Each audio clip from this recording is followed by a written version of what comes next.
Here we are featuring a great bellwether, AutoZone Inc., AZO.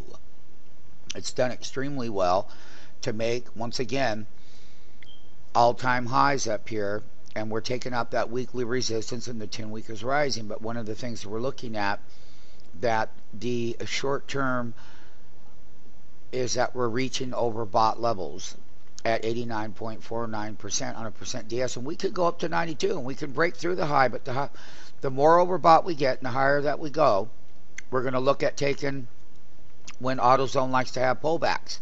There are times it does. Here's a 3-week pullback in AutoZone from 300 down here. So it does have ranges at times when it gets short-term overbought levels. Here it was 84% within the cycle of being overbought, and it turned and corrected for 3 weeks in a row. When we take a look at where the bottom was, so we take a look at the high, the weekly high here was 299.21, and that weekly low where we had this reversal now was 266.25. So at times when AutoZone reaches overbought areas, you do pull back, and then you rally again. But now we're breaking multi-highs, yearly highs. We're up here at 337 at 80.94%. The previous week there was at 84. So we're going to hit a place where the good news is priced in AutoZone based on what it does as far as a company and its earnings and things like that. It's nice to know that. You can clearly see where the weekly breakouts have occurred. Put it on the high list area. Keep monitoring AutoZone. The higher that AutoZone goes, and we're going to find out when it reports earnings.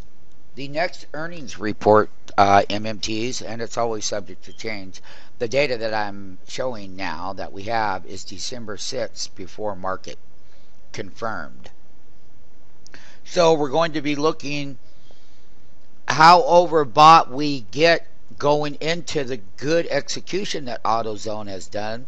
But why is it overbought, and how we get on the other side of the trade, and what will that pullback, that correction look like? Well, the 20-week moving average, we can clearly see that the 20-week moving average is 310.05. Knowing when the news is going to be priced in, they give a good report, they beat, they don't miss big, but then the stock has, in this case here, a $10 reversal.